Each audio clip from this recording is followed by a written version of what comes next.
Hey guys, what's up? Today I want to talk to you about Scarlet Nexus. This is a game that I finally beat a couple of days ago, and I have a lot to say about it. As usual, I'm gonna break down this review starting with the positive and then the negative. So let's begin.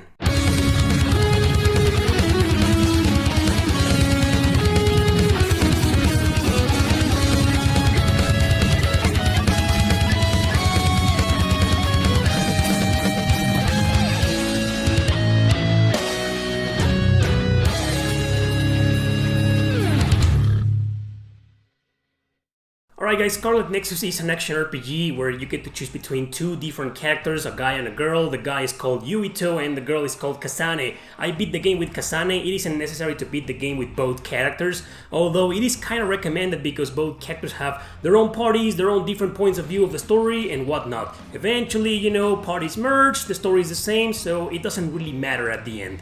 Now, I beat the game with Kasane only, and she is actually one of the positive things about this game because she is such an amazing character with great development. Yuito seemed to me like the classic generic JRPG protagonist, so I didn't find him that interesting, and I don't regret picking Kasane because she is not only an amazing character, but also I found her party to be more interesting. Two major highlights are in this game, two major positive things, and the first one, like I mentioned, was Kasane, but also the rest of the cast. This is a very character-driven RPG, and my god, what an amazing character development. The story is great too, it's one of the highlights. It's a science fiction RPG, kind of apocalyptic, not post-apocalyptic, apocalyptic, like this city, this place where the characters live. They belong to an organization that fights monsters because the cities are being invaded by these monsters called as Others. So yeah, the premise doesn't sound very interesting, and the story, even though it's great, it does have a couple of plot holes, a couple of inconsistent stuff, but in the end, it's a great story, well written, but what stands out to me really is the characters. There's a lot of bond episodes, you know, parts of the game where you can talk to your party members and start a scene to get to know them better, or a short mission with them, so to increase the bond and to increase, you know, their efficiency in battle. And just seeing how all these characters are, how each and every single one of them grows, how they behave from the start and end up behaving at the end, the personalities they have, the different perspectives clashing, it's so deep and well written. These are well written characters, and that to me is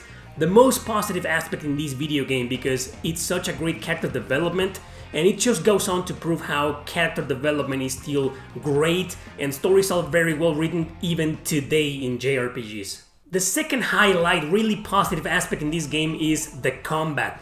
But also the combat is something that can be pretty negative, like it's partially good and bad, and we'll get to that later. Let's talk about the positive aspects of the combat first. Scarlet Nexus is not your average action RPG. You can only control one character, be it Yuito or Kasane, depending on who you pick. That's the only character you'll be able to control the entire game. Two of your party members, of your several party members, will join you in battle, each of them with different abilities, but the highlight in this game is that you, as your main character, can use the skills of every single one of your party members, even if they're not in your active party. Yuito or Kasane have this psychokinesis skill, and it lets you just grab objects from a distance and throw them at your enemy. That's so satisfying, you know, just throwing crap at your enemies to beat the crap out of them and then to use your regular skills or your other party members' skills. It's just very satisfactory, you know, it's a great combat in this game. Although you do need to get used to this combat because it does take a while. Like I said, you know, it's just throwing stuff at your enemies, you know, and using the skills of your party members, you know, it's just great. Every single character has their own specialty. One has, you know, electrokinesis, another one has pyrokinesis, and, you know, they all have something different. And the game does focus on that a lot. You know, there's a variety of enemies, and most of them are weak to a certain specific skill, and you need to find a way to strategically use these skills, like which skill should I use for this specific monster, or for this boss, or for this part of the boss, etc. So I like how this combat is, how it diversifies the battle system in this game, and how it lets you choose whatever you want and attack with different skills and different magics and different whatever. It's just great.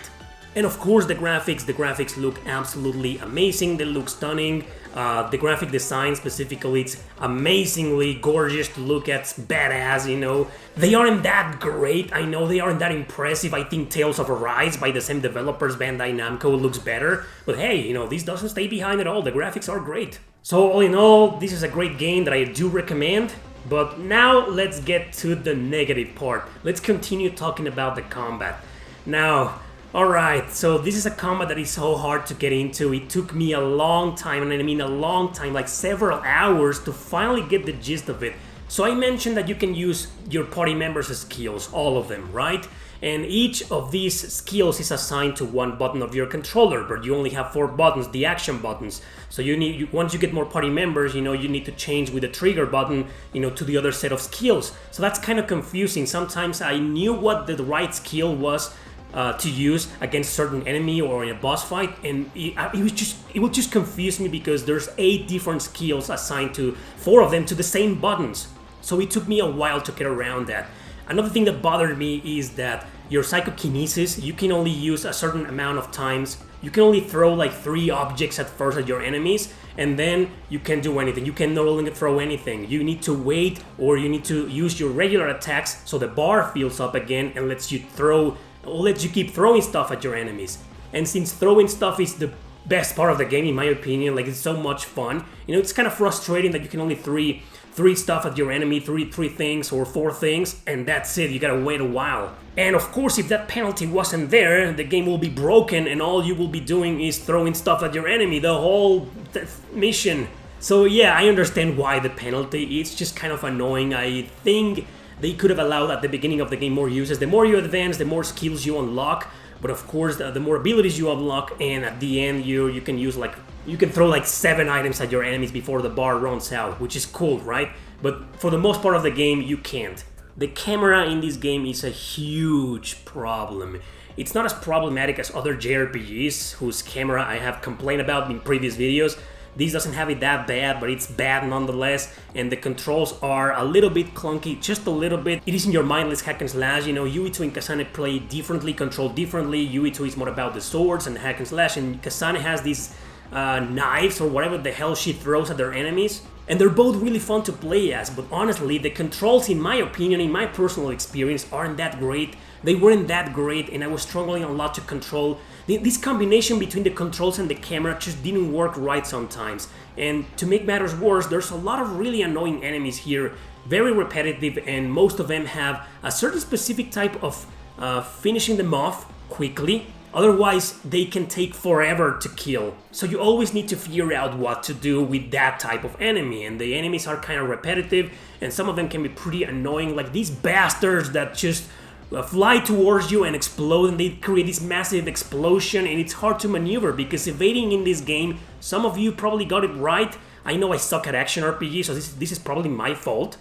But evasion in this game, it's a little bit clunky, it doesn't work well all the time. There's a slight delay before your character successfully evades, so it's really hard to evade or run around, especially because you keep locking into your enemies. And since there's so much going on at the screen during almost every battle, like there's like 4 or 5 enemies all attacking you at the same time, you know, it's hard to control, hard to react quickly, and that's what makes this game harder than necessary.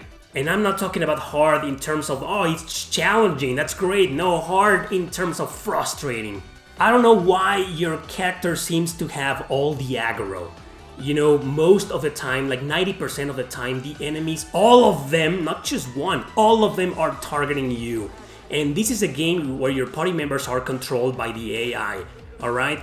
And honestly, they kinda suck. They are not the worst party members ever, they are not the worst AI. But Jesus, Bandai Namco made this game. They should have learned from their own Tales games where party members are usually more intelligent, and in here they seem kind of useless half of the time. And if only they could divert the attention or grab the attention for themselves so you could fight some of the enemies in peace. But sometimes there's like 10 enemies, you know, fighting against you. All their attention is on you. So that can be a great thing for some of you. It wasn't for me. I think this is something that I didn't like about the game at all. And my god, some of the bosses in this game are freaking unnerving. There's a couple of them, like this one you're seeing right now. Ooh, Jesus Christ, there was very little room to maneuver, to evade. There, you couldn't do anything. It's one of the most frustrating boss battles I've ever played in my life.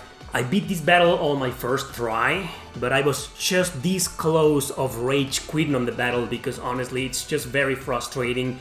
And I'm saying that not because I suck at action RPGs, but because I've played several action RPGs in my life before, several of them, and there's been a lot of really hard boss battles, but they're greatly designed. This one, in my opinion, was poorly designed, and it isn't the only boss battle. Fortunately, there's only like 2 or 3 really annoying boss battles, the rest are fine. One last thing I want to say, but it's very my opinion, it's because I'm not into this type of music, is the music. The soundtrack in this game, I didn't like it one bit. It isn't bad, it's just not my type of music. Sometimes I will listen to this kind of dubstep type of music that I really dislike, and sometimes there was just this generic electronic or type of music, or this techno-ish music, and it's okay, some of the themes, some of the tunes are actually alright, but this is honestly not my type of music, so to me it isn't exactly a negative aspect of the game, but it's something that I just didn't like. And that's it, that's all the negative stuff I have to say about Scarlet Nexus, and also the positive stuff. Overall, it's a great game, I loved it, don't take me wrong, I know I'm making it seem like I didn't enjoy this game, like it was just a frustrating experience. It was a little bit, but for the most part it was fun, it was great, and I loved it. Strongly recommended, either version PS5, PS4, Xbox, whatever, and this is a game that was nominated for RPG of the Year. I wonder why, because in my opinion it is phenomenal, it is a fantastic game, but it's not the type of game you usually see nominated in the awards. Whatever, play this game.